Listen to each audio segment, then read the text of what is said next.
Hay todavía otra categoría de cosas que no pueden aprenderse exclusivamente de Internet. Claro. Y ahí pienso en la ciencia.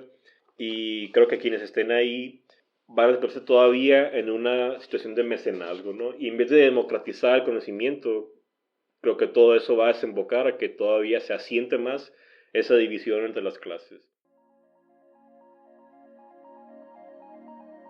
Uno de los grandes logros de nuestra civilización es la capacidad de transmitir el conocimiento. Hemos buscado medios para condensar y ceder la experiencia y hallazgos de toda una generación hacia la siguiente. Y en gran parte de eso se ha basado el avance de nuestros pueblos. Por esta misma razón, no es de extrañar que, en diferentes momentos y lugares, el conocimiento haya sido velado y restringido para algunos. La llegada del Internet y las tecnologías de la información amenazan con voltear de cabeza los sistemas educativos actuales. Puede sonar excesivo, pero la simple invención de la imprenta generó una revolución de la educación. El conocimiento dejó de estar custodiado en los monasterios y comenzó a masificarse. Hoy no solo hemos podido tener acceso a un universo de libros en línea, sino a una misma imprenta de profesores. La presencia de un profesor del MIT puede aparecer en los dispositivos de 100.000 estudiantes, matrícula que en otrora hubiera requerido de 200 años de impartir cátedra. Según el Centro Nacional de Estadística de Educación, casi 3 millones de estudiantes estaban terminando su licenciatura o posgrado completamente en línea en 2015. Insight Higher Ed informó que este número continuó creciendo y es probable que aún lo haga. La mayoría de los expertos vaticinan que la inclinación a la educación online es inminente, pero ¿cuáles son las últimas consecuencias de esto? ¿Podría implicar el fin de las escuelas y las universidades? ¿Se debería no solo pensar si lo podemos hacer, sino lo debemos hacer? Vamos a comenzar haciendo un breve paseo no exhaustivo, pero sí viendo como que cómo era la educación en diferentes culturas, en diferentes periodos históricos, para ver cómo llegamos a este punto y qué es lo que realmente ha cambiado con respecto a lo anterior. Y queremos empezar pues viendo a la cultura de la antigua Grecia, porque pues tenían un considerable grado de desarrollo y ahí pues fue la cuna de muchos grandes pensadores, ¿no? Entonces, en esta cultura, la educación en realidad estaba restringida a las clases sociales media y alta. En las escuelas pues más o menos públicas se enseñaba pues cosas elementales, a escribir, a leer y matemáticas básicas. Para obtener una formación un poquito más avanzada, las clases pues más adineradas podían contratar a los sofistas, que eran como tutores privados. En esta cultura el uso de cosas como la retórica, la filosofía, se veían como herramientas valiosas para alguien que quería saber gobernar bien o ser un buen funcionario público. Y ya un poquito más allá había personas pues de otro estrato social más avanzado que tenían la opción de irse con alguno de estos filósofos famosos y ser discípulos de ellos, es como la Academia de Platón o el Liceo de Aristóteles, ¿no? Luego llegamos a uno de los que es uno de los pasos importantes, que es la fundación de la universidad medieval. Estamos hablando de alrededor del siglo XII, lo que se le llamó el Pequeño Renacimiento, porque en diversas partes de Europa empieza a hacerse popular este tipo de instituciones de universidades, que se empiezan a llamar formalmente universidades, que son instituciones educativas que están muy ligadas a la iglesia.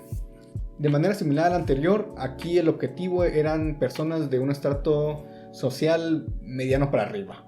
Porque para empezar, para entrar ahí, tenías que ya saber leer y escribir y tener conocimientos de latín. Y fíjense cómo van surgiendo muchos de los conceptos modernos. Empezaban con lo que le llamaban las artes preparatorias, que eran pues esta serie de materias como gramática, lógica, aritmética, geometría, astronomía, y podías presentar un examen de ellas cuando habías pasado los cursos. Si pasabas este examen te daban el grado de bachiller, y pues esto corresponde a la preparatoria pues más o menos moderna.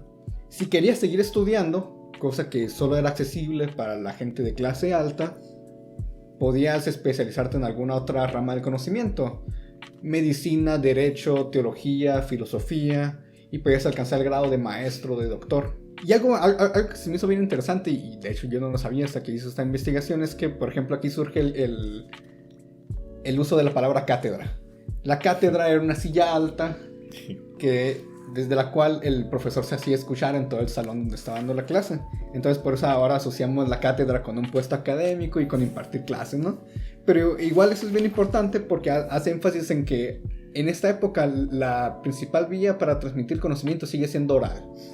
Sí hay libros, sí hay bibliotecas importantes, pero son muy valiosos y estaban resguardados por el clero. Esto pues cambia rotundamente con la llegada de la imprenta y la educación se empieza a liberalizar un poco de estas instituciones. Ya no depende tanto de ellas porque ahora la gente tiene acceso a la palabra escrita y no al orador que está sentado en la cátedra. Y el siguiente punto, pero bien importante, de inflexión ocurre a finales de 1700, inicios de 1800, con dos cosas: los movimientos ilustrados y la revolución industrial. Por un lado, los movimientos sociales inspirados por la ilustración hacen que la educación pase de estar en manos de la iglesia a estar en manos del Estado o en manos de particulares. Y por otro lado, la orientación de la educación cambia completamente. Con la revolución industrial y la especialización del trabajo, la educación empieza a verse como formativa para el trabajo, y eso es algo completamente diferente con respecto a las épocas anteriores.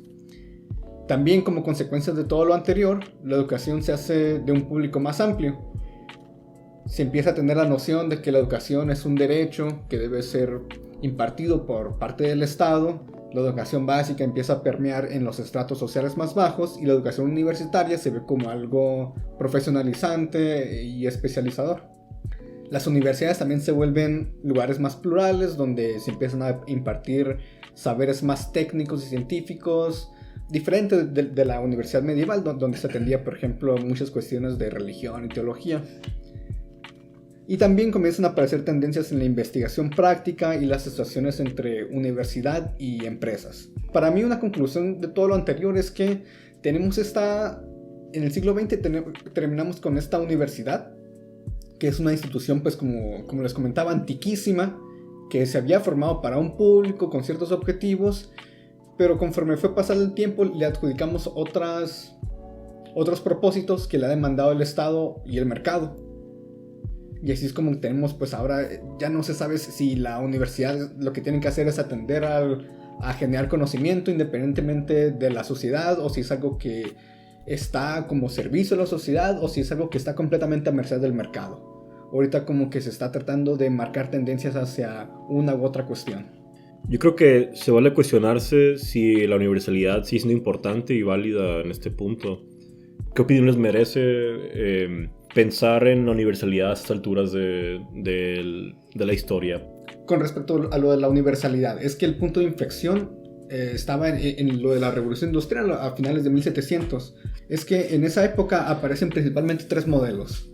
Uh-huh. La universidad napoleónica, la universidad humboldtiana y la universidad anglosajona. Si nos ponemos muy simplistas, las tres hablan de lo que tú estás diciendo. La universidad napoleónica lo que quiere hacer es romper completamente con la institución anterior que era controlada por la iglesia, uh-huh, y que la universidad sea una institución que está al servicio de la sociedad. La universidad humboldtiana dice que la universidad tiene que ser una entidad autónoma que se dedique a la investigación y a la asociación con las empresas. Y la universidad anglosajona dice que la universidad tiene que servir al individuo, a la formación integral del individuo. Entonces, la universidad anglosajona todavía abogaría por esto de la universalidad. Uh-huh. La universidad humboldtiana se iría por lo pragmático. Y la universidad napoleónica, pues, es una especie de amalgama entre los dos. Uh-huh.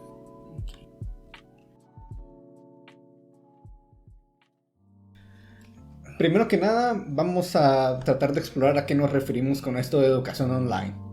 Entonces, el ejemplo como que canónico es esto ya más formal de los cursos de licenciatura o programas que se ofrecen en las universidades en modalidad online, de que tienes al profesor ahí a cámara explicando un tema y te van pues dejando como que tareas, hay un examen, igual es el plan de estudios pero adaptado al contexto online. Pero no es la única cosa, ¿no? O sea, hay más cosas. Hay, por ejemplo, plataformas complementarias. Por ejemplo, esta que se volvió muy, muy famosa últimamente, Khan Academy, que es como que te dan pequeñas tutorías en ciertos temas, sobre todo pues, de matemática o de lenguaje, programación. O incluso pues ya tenemos cosas como los youtubers de educación, así pues de que un Julio Profe o vatos que hagan divulgación de la ciencia, incluyéndonos nosotros si queremos, en la materia reflexiva. También están, por ejemplo, esta plataforma Udemy, que es como que más informal, que son pequeños cursos que cualquiera puede subir y ya, pues yo puedo aprender ahí de que ciencia de datos, o puedo aprender un curso de pintura de algún vato, así pues en Francia o lo que sea. Profesores Sí, mercenarios. a final de cuentas, este podcast está dirigido hacia exactamente su título, que es la educación online y el fin de las escuelas, ¿no? De las escuelas presenciales. Entonces, según bajo este concepto, nosotros encontramos que existen pros y que existen contras, ¿no? Dentro de la educación online. Ajá, y algunas implicaciones que sentimos que no se le está dando tanto peso. Exactamente. Entonces, nosotros encontramos una pequeña cita textual de un libro de José Rafael Capacho que se llama Evaluación del aprendizaje en espacios virtuales, y nosotros como Ciclo Límite coincidimos en esto, que dice textualmente: el análisis de las relaciones entre la educación ofrecida por la universidad y la demanda laboral del mercado de trabajo hace que se requiera la permanente sintonización entre la academia y la industria.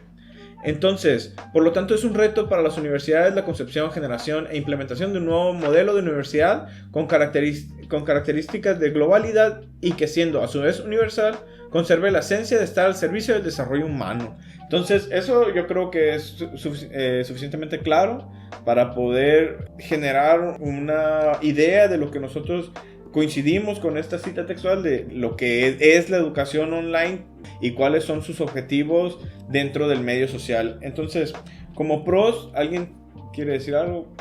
Que llega a comunidades a las que nunca, jamás hubiéramos podido poner una escuela física, ¿no? Sí, Esta sí, es sí. una ventaja innegable, ¿no? Sí, sí, porque, o sea, lo más sencillo y lo más simple es que muchos estudiantes pueden trabajar a tiempo completo o parcial mientras toman clases en línea, porque pueden completar sus cursos a su conveniencia. Pues, sí, ¿no? esa es otra gran ventaja, la flexibilidad. Ajá, claro. Eso es como que lo encontramos como pro inminente, ¿no? Eso es algo bueno, pues, en realidad. No del todo, o sea, también está esto de la disciplina personal, que depende de qué tanto el estudiante se comprometa, porque ya decíamos, no, o sea, depende de eso, pero estamos en una época donde pues hay distracciones No por todos. me parece tanto un con, o sea, más bien está ahí, ¿no? Si la gente es... Pero es un contra, por lo menos yo sí encontré esa información, ¿no? Que por lo menos el 30, según un artículo del periódico El País, que fue en 2014, ¿no? Pero dicen que por lo menos el 30% de los estudiantes que estudian en la escuela online abandonan la escuela durante el primer año, ¿no? Ese es el mayor problema de la enseñanza online, ¿no? Según este artículo. Entonces yo creo que pues tampoco es como que... Tampoco es algo tan X, ¿no? Pensar que el estudiante, sí puede tener voluntad o no puede tener voluntad, siendo que es por lo menos hasta el 2014 era el factor principal, ¿no? del abandono de la enseñanza online, pues. Sí, siento que hay como que un incentivo cuando vas a una escuela física. De hecho, muchas universidades lo que venden es la experiencia universitaria más que exactamente, sí. Y pero igual, la gente se duerme en los salones todavía. Sí, pero estamos platicando eso, ¿no? Creo que con ustedes estaba platicando que a final de cuentas, bueno, Estados Unidos se pinta muy bien, ¿no? Para eso, dentro de toda la cuestión de la globalización. Pero en realidad, la evolución de la educación presencial, pues hemos visto a través de los años cómo ha llegado tanto esto, pues, que ve la escuela universitaria en los Estados Unidos es todo como un episodio de tu vida, ¿no? O sea, decir, es que voy a ir a la escuela y voy a ir a ver chicas y luego los partidos de fútbol americano, los partidos de básquetbol. Entonces como que te pintan todo un escenario, ¿no? Entonces uno compra ese paquete social, ¿no? Sí, pues está vendiendo una experiencia. Claro, totalmente, y cuesta, o sea, y tú como joven de 18 añitos te echaste un préstamo ahí con el banco bastante grueso, ¿no? Entonces sí, como que aparte yo creo que te enseñan más a tener buenas finanzas, ¿no? que a que la educación que tuviste, ¿no? Voy a tirar un dato ahí nada más para poner en contexto el peso ese del dinero, ¿no? En una escuela pública, por ejemplo, que conocemos, $40,000 anuales es lo que cuesta, manches, ¿no? Sin contar el precio de vivir y sin contar los libros y las cosas que te piden, las últimas ediciones. Un artículo dice que en promedio un estudiante gasta $1,000 al año en libros porque te piden últimas ediciones en todo. Y pues... Está muy cañón. De repente, a nosotros se nos hacen cifras astronómicas, escandalosas, porque tuvimos la fortuna de que estábamos, de que por mucho tiempo, pues... gozamos de una educación pública gratuita. Y la aparte yo, mi papá era empleado de la universidad y nunca pegué cuota. De por sí. Es un pro y es un contra. Es un pro porque, o sea, yo sí soy de los que piensan que la educación es un derecho universal, sí, pero también es una contra porque no valoramos lo que realmente cuesta. Sí. Era por eso dice Carlos Vallarta, ¿no? De que te da más valor curricular comprarte un pulparindo que estudiar comunicación, con todo respeto que para los que estudian comunicación. Pues lo que cobran en la UNAM, pues eso. Ah, bueno, porque sí, no, en la UNAM, pues no sé, creo que el semestre te cobra como 25 centavos o algo así, entonces toda la carrera te sale como en 2.50, 3.25, algo así, dependiendo de la carrera que estudies, ¿no? Digo, pero sí existe gente que paga esos $40,000 y no le pasa nada, ¿no? Por ejemplo, Jeff Bezos hace como $150,000 al minuto. O en México, pues, que pagas estudiar ahí en el TEC de Monterrey cuesta $1,000,000 la carrera. $1,000,000, no manches, o sea, de hecho, creo que si te vas becado como jugador de fútbol americano, con el 90% de la beca, aún así tienes que pagar $10,000 al semestre, o sea, ¿de dónde, no? $10,000, no manches. Yo no manches, no podría. Entonces, sí hay como que una necesidad, tanto cuando la universidad es privada como cuando es pública por la escasez de recursos, de tratar de masificarlo, de llegar a los estratos más vulnerables. Sí. O sea, eso es algo innegable. Sí, eso es un pro, pues, muy que beneficia mucho a la sociedad. No sé ustedes, pero todo lo que yo leí al respecto de la educación online menciona casi como modo de justificación, en algún punto, democratización del conocimiento. No sé si te toparon con ese término. Lo vi algo y me parece un tanto paradójico. Hay una cierta contradicción con esto. A mí también. Y te voy a decir lo que yo encontré como, digamos, descripción de ese término. La adquisición y distribución de conocimiento entre el público general, no solamente las élites, ¿no? Como pasaba, por ejemplo, ese periodo clásico. Pero representa la educación online realmente un verdadero paso hacia esa democratización que mencionan. Yo quisiera también insistir en que el conocimiento es más que información, ¿no?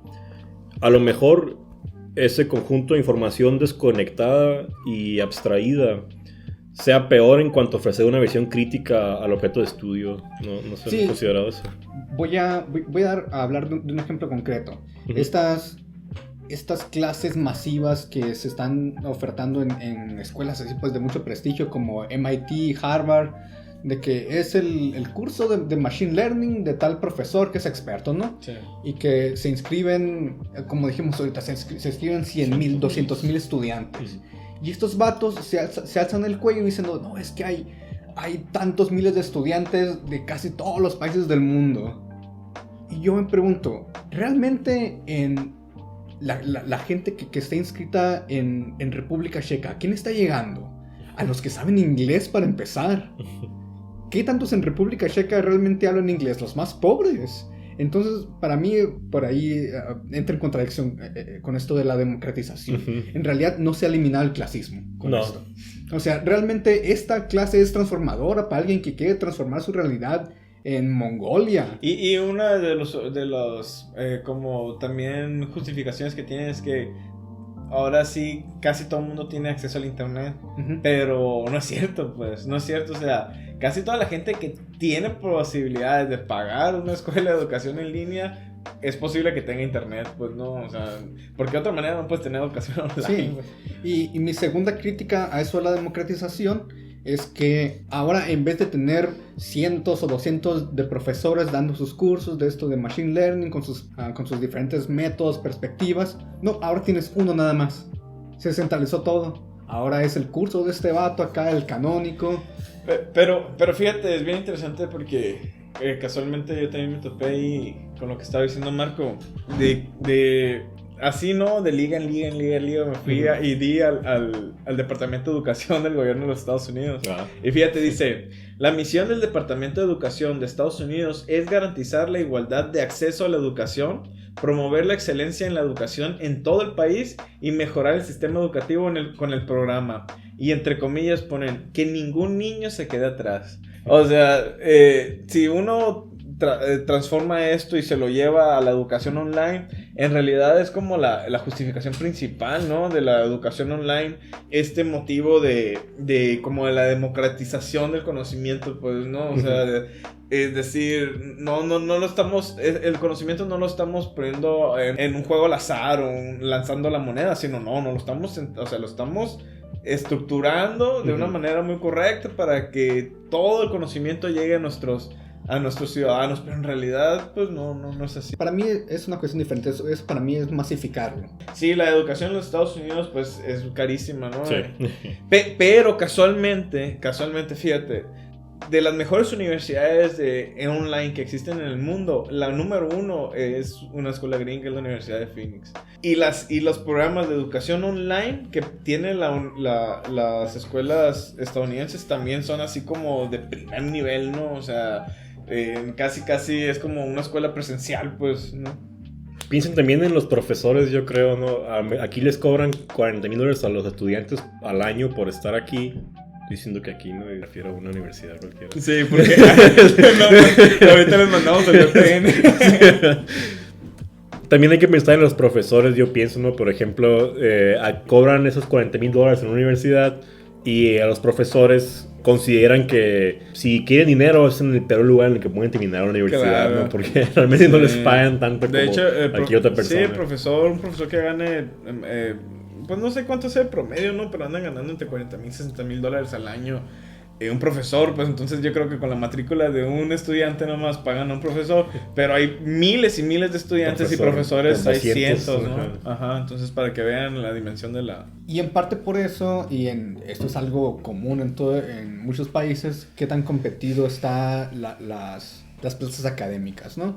Y como a veces los profesores pues terminan batallando, y creo que esa es una de las cosas que ha motivado a las plataformas como Udemy, que dices, a ver, yo soy un profesor, no tengo suficientes horas dando clases, pues voy a armar mi curso, lo voy a grabar, lo voy a subir online, y me sirve como una ganancia extra. Claro. Puesto así, se oye bien, pero igual es como tratar de hacerse youtuber, es un volado, realmente, porque lo que pasa en estas plataformas es que igual, con el afán de hacer algo viral, si tú quieres subir tu curso de pintura y tienes que competir con un profesor que estudió en Francia pintura y artes clásicas y bellas artes, pues lo van a escoger a otro vato en vez de a ti a lo mejor. Y igual hay como que estos cursos canónicos que amontonan a los estudiantes. Pues es eso, o sea, sí, centralizan el conocimiento. Claro, y más que nada porque es a donde va la discusión. Yo creo que todo esto es para medir la dimensión del tamaño como de negocio que es la educación, ¿no? Entonces, yo creo que el nuevo boom, poder decirlo así, del negocio llamado educación es la educación online. Para mí esta es una gran ventaja que las últimas implicaciones creo que todavía no las tenemos claras, ni siquiera qué tanto podrían permear, que es esta cuestión de la automatización.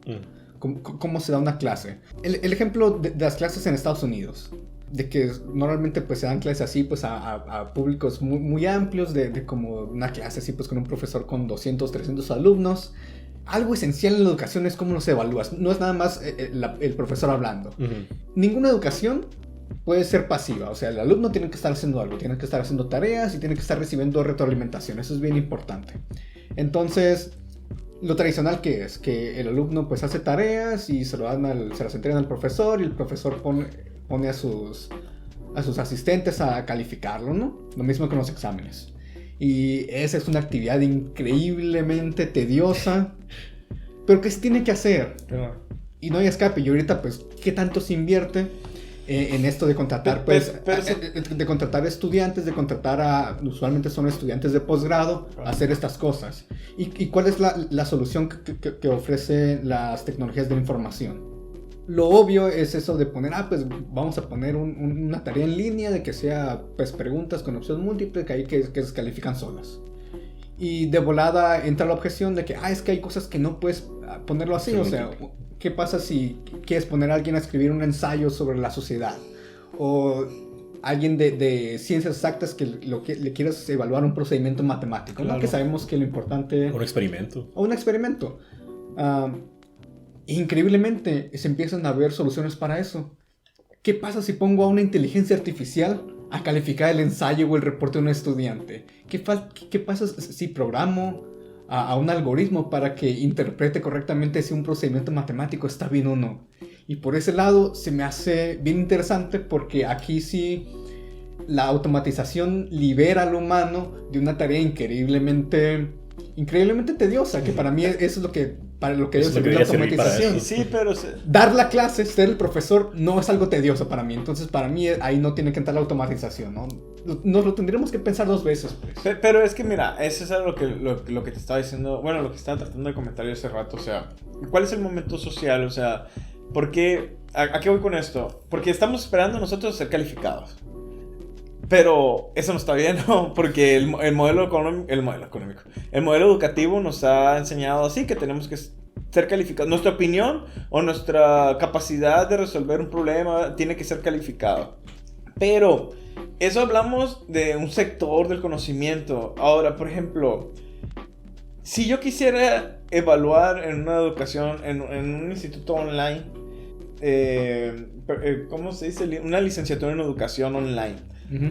Yo como fregados voy a evaluar a un profesor su desempeño como educador en un aula de clases, o al menos que él piense ser educador de online también, ¿no? O sea, que diga, bueno, yo me estoy preparando como educador para ser educador online, entonces mi desempeño social nunca va a ser calificado, porque nunca se va a destacar. ¿Por qué? Porque pues nosotros, los que hemos estado acostumbrados a educación presencial, pues la función del maestro es fundamental, ¿no? O sea, qué tan bueno es el maestro, no es que tanto sabe, sino qué tan bien sabe enseñar, pues, ¿no? Sí. Ajá. Y no es como que, es que no importa la parte social porque el educador va a ser educador online. No es tan así, o sea, por ejemplo, veía el caso de un profesor de Yale que tiene un curso de álgebra lineal que es muy famoso. Y él, pues, el curso online no es él nada más hablando a cámara. Es la grabación de él dando la clase. Y le preguntan de que por qué considera que el curso es tan famoso, tan aclamado. Y él dice, es que para mí la clave es que sé llevar los ritmos. Yo cuando estoy dando la clase, yo volteo a ver a los estudiantes y de todos mis años de experiencia, yo los veo en su mirada y siento cuando voy muy lento, cuando voy muy rápido. Cuando hago las preguntas, me detengo a pensar si les estoy dando el tiempo suficiente para que ellos piensen antes de que yo diga lo siguiente. Uh-huh. Entonces no le puedes quitar la componente social, incluso si es educación online. Sí, pero sí, igual, o sea, estoy de acuerdo. A lo que iba yo con el momento social era que la educación online se adapta, pues, o sea, se tiene que adaptar a ese tipo de cosas, pues, a que no va a ser lo mismo educar a una persona, tratar de entender los tiempos del alumno. O sea, las estrategias de educación son totalmente diferentes porque el momento social es diferente. O sea, eso es lo que estoy tratando de decir, ¿no? Con el momento dices social. Como para a lo mejor esa audiencia física que estaba ahí, ese tiempo suficiente, pero para alguien online ya no es la misma. Aunque tiene que cumplir con tiempos, sus tiempos van a ser diferentes. ¿Por qué? Porque a lo mejor va a estar solo en su casa y él no va a estar expuesto a un bullying, a que están los geniecillos ya contestaron el problema y se siente estresado. ¿Sí? ¿Me entiendes? Todas esas condiciones y factores como psicológicos, pues, a los que nos vemos expuestos día a día en las aulas, ¿no? Y en los pasillos de las escuelas. Vamos a suponer que sí es cierto que una educación online te va a dar todas las herramientas que necesitas para saber lo material, ¿no? Digamos, programar o algo así, que es lo más popular, claro, ¿no? sí. Sí. Y algo que se puede hacer único totalmente por internet, yo pienso. Pero a lo mejor una universidad online solo sirva para dar un conocimiento técnico a alguien de manera más radical que ahora. Con eso me refiero desprovisto todavía más de ese aspecto humano sobre el sistema económico y político.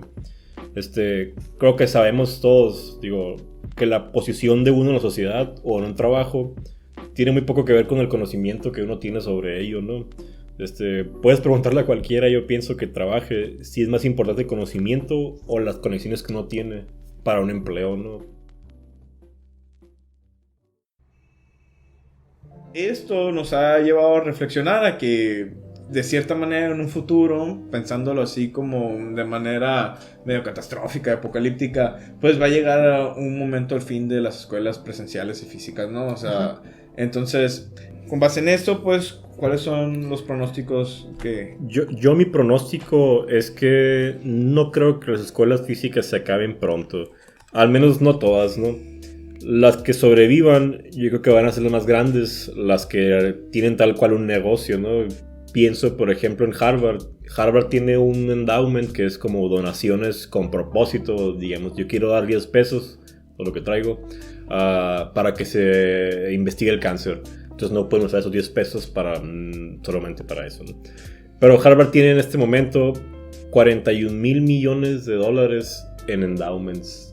41 mil millones de dólares en endowments. Entonces yo creo que esas universidades, más bien el propósito que tienen son generar reputación, ¿no? Más que conocimiento. Esas universidades a lo mejor se transforman en una institución que da aceptación social y estatus todavía más de lo que es ahora, ¿no? Yo pienso que las universidades se van a desdoblar en pedazos que tengan unos objetivos y unos roles en la sociedad todavía más radicales de los que tienen ahora. Por una parte, va a haber una universidad física, es mi pronóstico, para que sirva para gestar las relaciones sociales entre las personas que asisten, ¿no? Eso está interesante. Yo creo que eso va a perpetuar todavía más el status quo de quienes asisten, personas más caras, los que sobrevivan, ¿no? O sea, si fueras igual aceptado una universidad online, un título online que una universidad física, y alguien que no tiene dinero, ¿qué va a elegir? Pues lo online, ¿no? No te cuesta a lo mejor nada. Mientras que una universidad física en Estados Unidos, pues es carísimo. Yo imagino que esa parte física va a servir para gestar estas relaciones sociales, va a perpetuar el estatus de quienes asisten, y con esto me imagino que habría carreras exclusivamente, digamos, de administración o de finanzas, ¿no? También pienso que va a haber una migración completa de las carreras o los conocimientos que se pueden aprender totalmente de internet, por ejemplo, la programación. Es una cuestión, ¿no? muy, muy importante, ahorita voy a reflexionar también en eso. Al final del día yo quiero que los que terminen un entrenamiento online de ese tipo, que sea de programación, van a aspirar únicamente a ser unos obreros reemplazables, porque va a haber miles o cientos de miles de ellos. Sí. Digo, igual no hay nada nuevo bajo el sol. Yo creo que eso siempre ha sido así, ¿no? La gente que tiene el conocimiento técnico no es la que tiene el poder material en este momento, ¿no? Están, por ejemplo, si pienso en los científicos, están avasallados por las instituciones y los gobiernos que poco o nada saben de las cosas que permiten el orden social, ¿no? La tecnología y la ciencia. Por ejemplo, Donald Trump, que piensa que los molinos de viento causan cáncer, ¿no? Y hay todavía otra categoría de cosas que no pueden aprenderse exclusivamente de internet. Claro. Y ahí pienso en la ciencia. Y a lo mejor también se conserva esa institución, pero como otra universidad, ¿no? Que se encuentre por debajo de aquella. Y creo que quienes estén ahí van a encontrarse todavía en una situación de mecenazgo, ¿no? Y en vez de democratizar el conocimiento, creo que todo eso va a desembocar a que todavía se asiente más esa división entre las clases. Yo lo que estaba pensando era que, por ejemplo, en ese caso concreto de las ciencias, una ciencia experimental o que requiera pues de cierto tacto pues conceptual, no lo puedes aprender en línea. O sea, claro que no. Un químico o alguien como tú, Romario, que sale a campo, lo que sea, imposible, no, al menos en ese momento. Un biólogo online pues no se puede. Un ecólogo tampoco. Entonces lo que podría pasar es que se revierte la universidad a su estatus como que medieval, donde era una institución pues para ciertas personas que querían pues estudiar ciertas ciertas carreras. Ajá, especializarse y después, o sea, la verdad que muy buena reflexión la de Marco, y yo lo único que agregaría al pronóstico, porque creo que se acabó las ideas. No, pero yo lo único que agregaría al pronóstico es que a lo mejor en algún futuro la educación online se genera, ya debe de ser así, ¿no? O sea, debe de haber, por ejemplo, algún instituto o alguna universidad debe de ser de alguna empresa, ¿no? O algún grupo empresarial inventó esa universidad y empezó a generar esa educación online. Pero, o sea, de generar como obreros o personas o técnicnicos específicos para los fines de esa empresa, es ¿no? que, fíjate quiénes son los que más... Es lo que estamos viendo, o sea, entra a Udemy y ve los cursos más solicitados. Aquí los tengo. Harvard. No, en Udemy, o sea, cursos informales. ¿Cuáles son los más solicitados? Desarrollo web, programación en Python, machine learning, ciencia de datos. ¿Qué te está diciendo eso? Entonces, para mí, los títulos universitarios cada vez están perdiendo menos valor. A una empresa de desarrollo web le vale madre la formación íntegra de un licenciado en computación. ¿Qué le importa? Que sepa escribir líneas de código de cierta cosa con cierto criterio. Entonces yo pienso que les va a ser suficiente que venga un vato y diga, es que técnico.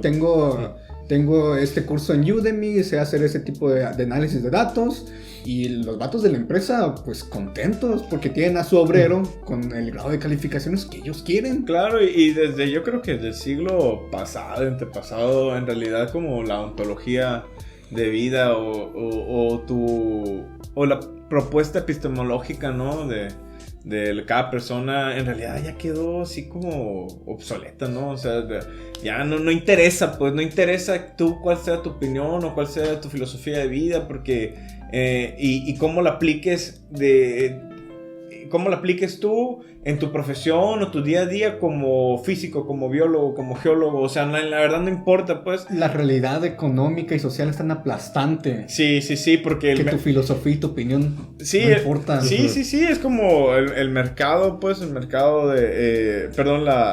las economías, pues, de Estado, la economía de mercado ya, o sea, es eminente que la economía de mercado es la que está... Va dictando, pues, ese tiempo, ¿no? Exactamente, entonces, yo creo que eso es como lo único que agregaríamos al pronóstico de la buena reflexión de ahí de Marco. Para mí, eso mismo hace que esto de desaparecer las escuelas físicas sea una tentación muy grande para evitarla. O sea, es que tiene una serie de implicaciones gigantescas. O sea, desaparecer las escuelas físicas, pues ya no tienes que comprar el terreno, ya no tienes que construir, no tienes que contratar a gente de seguridad o jardineros o lo que sea. ¿Qué tanto te ahorras con eso? O sea, sí, porque no pero fíjate, perdón que te interrumpa, pero ya es que ya no necesitas los espacios para reflexionar, pues ya no necesitas así como el espacio físico como, no sé, un parque ahí medio motivador y que te motive a reflexionar. Puedes discutir con alguien. Sí, ajá, ya no lo necesitas, los pasillos en donde discutan entre físicos, entre matemáticos, entre geólogos, no, ya no necesitas, pues. Ajá. Y es que ve quiénes son los que lideran ese movimiento. Checa, por ejemplo, Coursera o edX, así, ¿no? ¿Cuáles son las universidades que ustedes ven que son las que dominan y tienen el mayor control? Pues las más prestigiosas son las que tienen más dinero, las que van a sobrevivir, en mi opinión, al menos de corto plazo, a la desaparición de universidades, a como va la tendencia, ¿no? Sí, y pues no es por dar como promoción, ¿no? Pero según Best College Review, dentro de las mejores universidades del 2020, la mejor que está propuesta es la Universidad del Estado de Arizona, ¿no? Arizona State University. Y en ella dan un dato súper interesante, ¿no? Que es a donde a donde quería ir.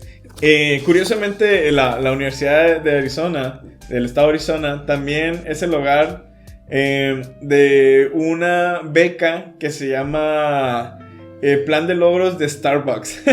Entonces, que permite a los socios elegibles obtener una beca para ayudar con su matrícula, ¿no? Entonces, yo creo que debe de haber alguna relación, no la conozco bien, no investigué bien, pero debe de haber una relación entre trabajadores de Starbucks o gente que ofrece, ¿no? Pero ¿qué fregados tienen que estar haciendo una empresa como Starbucks involucrada? O sea, qué buena onda que den becas, pues, ¿no? Son becas para educación online, pero ¿qué fregados tienen que estar haciendo involucrados, ¿no? Entonces, ahí donde yo quisiera nomás, es una pequeña reflexión ahí, ¿no? Aventar el venenito de ver el contexto tan maníaco, ¿no? Del negocio redondo que es como la educación. Bueno, nada más yo creo que es una extensión, o sea, ¿qué fregados tiene que ver también la milicia en la universidad?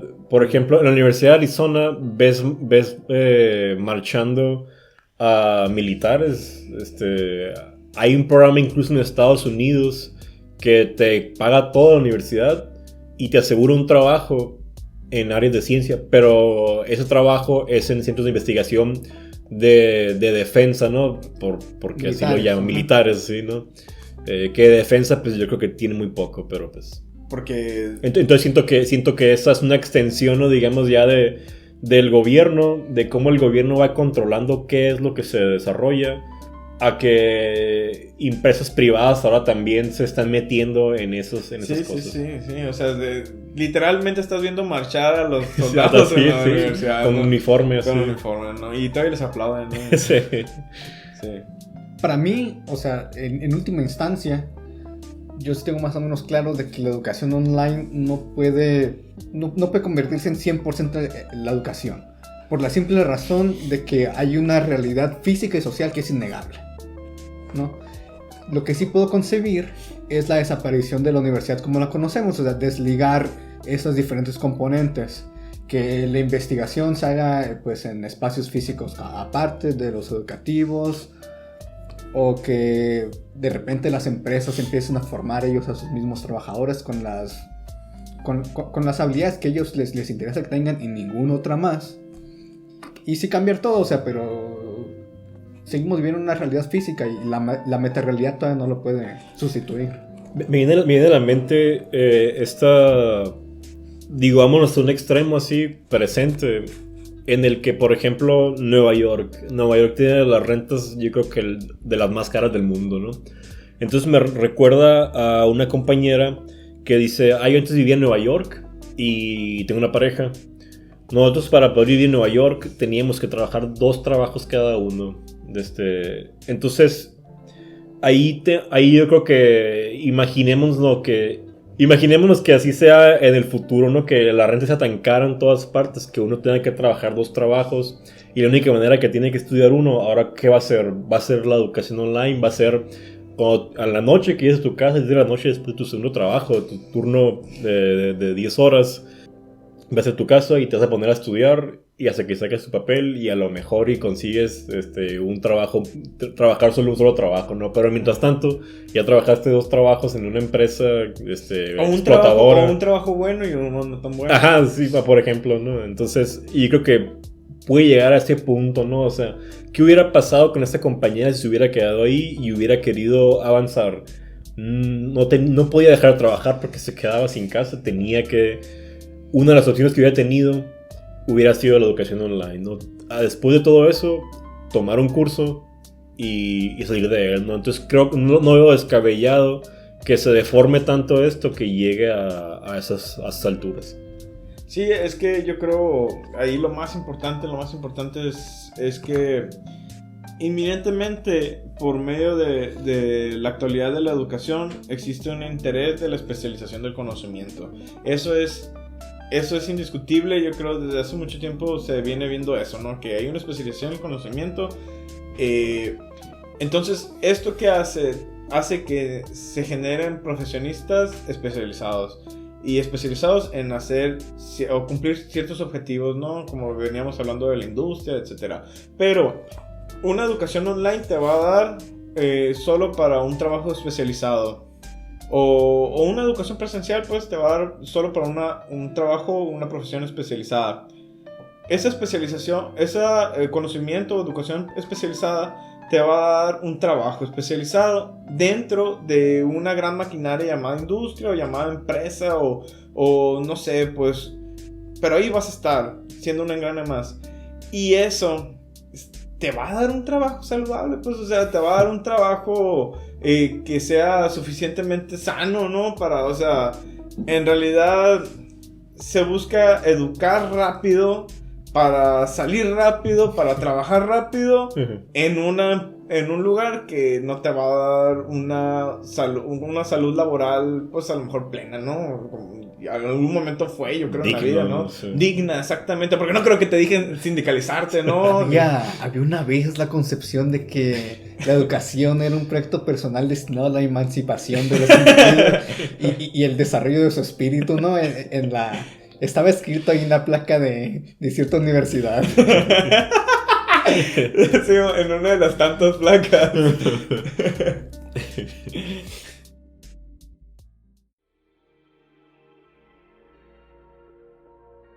Para concluir, quisiera aclarar, no estoy en contra de la masificación ni disponibilidad cuantiosa del conocimiento. Estoy a favor de la educación para todos. Aclaro porque existe gente que está en contra de educar. A lo mejor esas personas tienen razón en pensar que llevar a sus hijos a la escuela aplastará su imaginación, pero están equivocados a llamarle educación a la institución educativa. Citando a Sabater, filósofo y defensor de la educación, no todo puede aprenderse en la casa o en la calle, como creen algunos espontaneístas despistados que sueñan con simplicidades neolíticas. Más adelante, comenta sobre la diferencia entre educación e instrucción. Dice, nadie se atreverá a sostener seriamente que la autonomía cívica y ética de un ciudadano puede fraguarse en la ignorancia de todo aquello necesario para valerse por sí mismo profesionalmente. Y la mejor preparación técnica, carente del básico desarrollo de las capacidades morales o de una mínima disposición de independencia política, nunca potenciará personas hechas y derechas, sino simples robots asalariados. También menciona algo que quisiera comentar porque es sobre su percepción de la valoración de la educación por parte de la sociedad. Dice, en líneas generales, la educación, orientada a la formación del alma y al cultivo respetuoso de los valores morales y patrióticos, siempre ha sido considerada el más alto rango que la instrucción, que da a conocer destrezas técnicas o teorías científicas. No estoy seguro si sigue siendo vigente. En todo caso, estamos en un proceso de transición en el que esto se está invirtiendo. Ahí yo creo que vamos a darle contexto a lo último que dijimos hace un par de minutos de la placa esta. Pues nosotros estudiamos en la Universidad de Sonora y ahí en el edificio principal está la placa de la fundación donde todavía ahí lo dice explícitamente el propósito de la universidad. Ahí dice que el propósito es el enaltecimiento de la persona humana a través del fortalecimiento del espíritu. Entonces esa placa lleva ahí 70 años ya de la fundación de la universidad. Eso se considera viejo, ya es obsoleto, o creo que todavía estamos en un proceso como ese de transición. Sí, y dado ya esta separación, esta definición entre educación e instrucción, yo pienso que el escenario que pronostico no sería propiamente una educación. Sería más adecuado degradarlo al nivel de instrucción. Entonces hay que separar, así como la escuela no es educación necesariamente, la educación online no me parece realmente educación, sino instrucción, al menos en este punto. Y expandiendo más en el punto de cómo la escuela tradicional no necesariamente es educación, en el caso particular de los posgrados, Jeff Smith escribe: cuando el sistema de entrenamiento de profesionales no falla, selecciona y produce gente que está cómoda rindiendo el control político de su trabajo. Gente que no está profundamente problematizada por el status quo y está dispuesta y es capaz de trabajar para apoyarlo. Entonces, podemos plantearnos si la educación online va a terminar comiéndose la tradicional, pero el problema más urgente, en mi opinión, es si la educación tradicional cumple con los objetivos de desarrollo individual. Lo que sí me parece claro es que la instrucción online es una decantación todavía más despiadada de componentes sociales y de evolución reflexiva personal que la que vemos en las escuelas que conocemos. En mi opinión, en esos contextos integradores y de crítica que Sabatero y Schmitt proponen, las ventajas de la instrucción online se limitan a ser auxiliares en los conocimientos técnicos y no la deben sustituir si no se desea producir personas sin capacidad crítica, además de perpetuar la división de clases. Ajá, creo que ese es el temor que nos genera a algunos de nosotros, que se pierda la parte crítica. Y de hecho yo con lo que quiero concluir, más que decir algo concreto, lo que quiero hacer es que invitar a la gente a que se cuestione un par de cosas. La primera es que si apenas va a escoger una carrera o va a estudiar, o si ya lo está haciendo, que se pregunte, ¿por qué lo estás haciendo? ¿Lo estás haciendo para entrar a un campo laboral? ¿Lo estás haciendo por ti? ¿Lo estás haciendo por alguien más? Y ahí yo creo que la elección de cada uno, no me voy a meter con eso, pero sí me voy a meter con que se haga de una manera totalmente acrítica. La otra pregunta que quiero hacer es, ¿está usted activamente poniendo de su parte para su educación? Porque la educación se tiene que entender como un proyecto personal, a largo plazo, que no se limita ni a las escuelas, ni a ser un ente pasivo en un aula. Si usted se quiere educar, platique con sus maestros, discuta con sus compañeros, oiga podcast, problematícese, no piense que el mundo es malo, pero es el mejor de los mundos posibles. Esa es una de las principales virtudes de la educación, convencernos de que este no es el mejor de los mundos posibles. Esperamos que esto les haya dado algo para reflexionar y nos vemos en el siguiente periodo.